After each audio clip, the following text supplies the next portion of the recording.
first time I met Russell Stover. Back in the day, we're talking 20 some years ago. I had a food addiction like nobody's business. And what I'm finding out later in life is that addiction kind of runs in cycles. Whether you jump from one relationship to the next, or you're going to binge watch Netflix as you're just popping down the chocolates like bonbons, as if you're not even registering what you're doing. Could all of that be because we have a heart matter that's empty and void? And we actually need to learn how to fill that. I mean, don't get me wrong. This is a great package.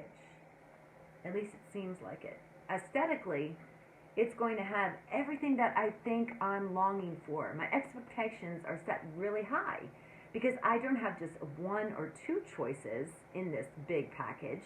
I've got a little bit of like, some strawberry cream. I've got maybe like a salted caramel, and I got this really cool whatchamacallit thing going on with Rice Krispies, and they're kind of crunchy, but you know what? If I eat too many of them, they're going to cut the roof of my mouth because it's, hard. So we kind of go through life like this. We look for the next package. We look for the next thing that's going to allow us to drown out the pain and the suffering of our relationships, because this will not talk back. This is a temporary fix until, of course, we consume all of it, which I do in most settings. And then you wake up the next day and you're like, tisk, tisk, tisk. I'm not going to indulge this time. I'm going to get it together. And I'm going to make sure that I do everything right today. And let me just help clarify what that is. There are parts within you that absolutely think, heck yes, I'm going to down this entire box of chocolates because Russell Stover has been good to me in the past. And you know what? This is a smaller box, and so I'm going to be able to contain myself. And it's not as bad as the Big Mac Daddy that I used to eat that had like 36 different pieces in it. But there's another part that I'll wake up tomorrow morning and will say to me, you're still lonely, or you still haven't dealt with those mommy and daddy issues, and now you have to crack that whip. And now you have to make sure that you get all your ducks in a row, you dot those I's and you cross those T's. And then you have to present yourself when you leave your house. Because the four walls in which we confine ourselves in, we can do whatever. If it's just me, myself, and I, nobody has to know what's going on. I can romanticize Russell Stover all night long. I can watch romantic movies. And let me help you out with this. There's this thing, Bridgerton. I was watching it, and I really got caught up in this one episode where the Duke was going before the Queen, and he was giving this eloquent speech of how he's, wanting to marry his best friend, Daphne, which, in my opinion, there was nothing that told me that they had a strong foundation of friendship first, that he's trying to, maneuver and play is so wholesome. And then, in fact, they have days leading up to the wedding where they don't even speak, and on the wedding night, he's like, I got separate quarters. Okay. That's what you call a package deal, okay?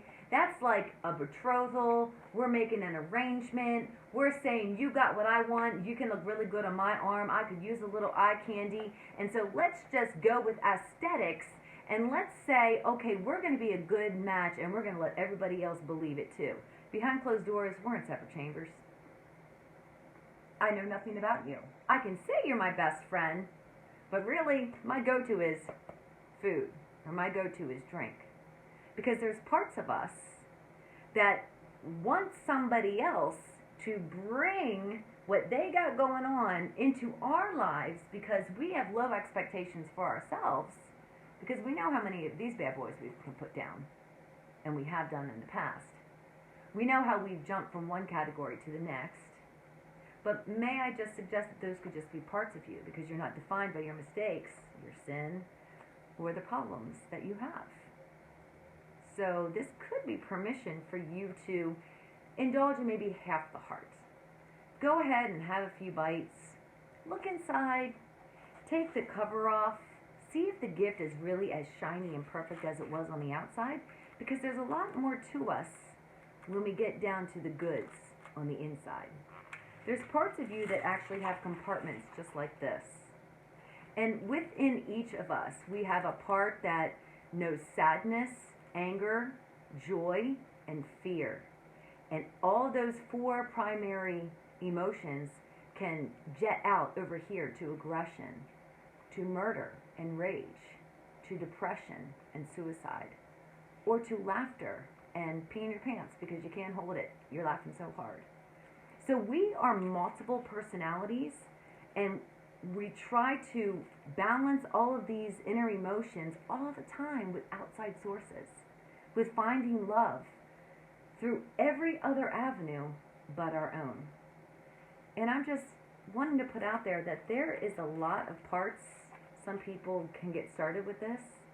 And getting to know yourself is just simply admitting, yeah, you know what? Russell Stover and we had a thing for many, many years. And I thought it looked awesome. And it was the very gift that I wanted. But I outgrew it. And as I changed and I did some inner healing work, I realized that that hungry, insatiable part of me really just wants to find connection in a deep way with someone else that can have a soul connection.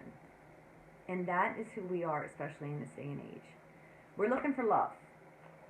We're looking for the type of love that begins with us. And when you get to know yourself, you can learn to love all those parts of you that may indulge one night and hone it in the next night.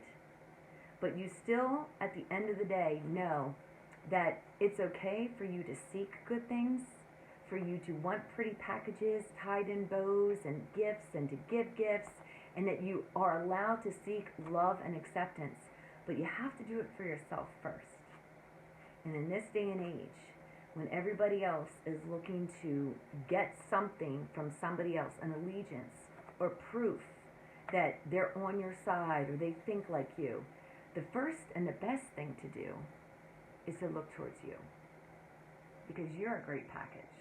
And whatever you have to bring to another person that's going to see you for your inside and not just what you look like on the outside, that is going to be where you connect to yourself, all your parts, and you're able to share that with others.